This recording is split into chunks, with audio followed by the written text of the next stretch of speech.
Les gens de ma génération ont entendu parler pas mal de Marilyn Monroe, mais je pense que c'est surtout par des photos qui ont été vraiment marquantes. On pense à la photo au-dessus de la bouche du métro de New York, le fameux calendrier. Donc, on a cette image-là de Marilyn Monroe, l'image plastique en fait.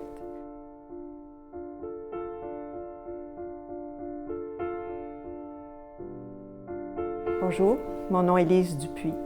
J'ai le plaisir de vous présenter mon exposition « Marilyn Monroe en 20 portraits » à l'espace galerie du Centre communautaire et culturel Françoise Donne, présentée par le comité Art et Culture Jacques Cartier. On peut dire que cette exposition-là, c'est un peu un documentaire sur la vie de Marilyn Monroe. C'est chronologique à partir de ses 16 ans, là où elle a commencé, là où elle a été découverte. En allant lire sa biographie, j'ai connu Norma Jane, vraiment. Depuis sa tendre enfance jusqu'à son décès, en fait. Et j'ai pris connaissance d'une personne qui manquait beaucoup d'estime de soi, qui était très nerveuse, qui voulait devenir quelqu'un d'autre que ce qu'elle avait contribué elle-même à développer. Elle aurait tellement voulu être une bonne actrice, mais les producteurs l'ont cantonnée dans des rôles de blonde un peu idiote.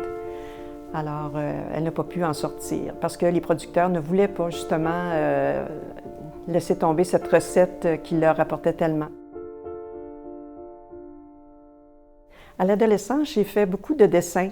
J'ai touché un peu à la peinture à l'huile, au pastel à l'huile, à la calligraphie, un peu tout ça.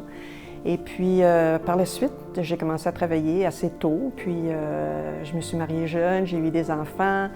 J'ai dû gagner ma vie familiale et j'ai arrêté complètement pendant plusieurs années. À ma retraite, je me disais, j'espère devenir aussi bonne que j'aurais pu être si j'avais toujours dessiné.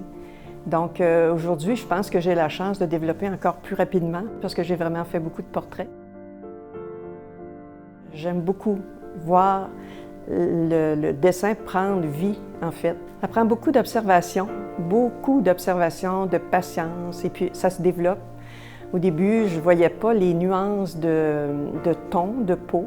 Même si c'est en noir et blanc, on peut voir la nuance de la peau, là, le plus foncé, le plus pâle, l'ombre. Donc, ça s'apprend à force de regarder. Je voulais compléter l'exposition de ces portraits-là. Je voulais que les gens connaissent Marilyn Monroe de façon plus personnelle, autant que moi, j'ai pu apprendre à la connaître en faisant ces recherches-là. Avec chacun des portraits, vous allez retrouver aussi un texte. Ce texte-là a été trouvé dans des biographies de Marilyn Monroe où elle-même parle de ses expériences.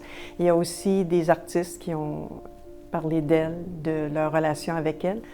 Je trouve que ça complète beaucoup l'exposition, ça devient plus intéressant. Donc, je vous invite à prendre le temps de les lire et de comprendre un peu la personne qu'elle était.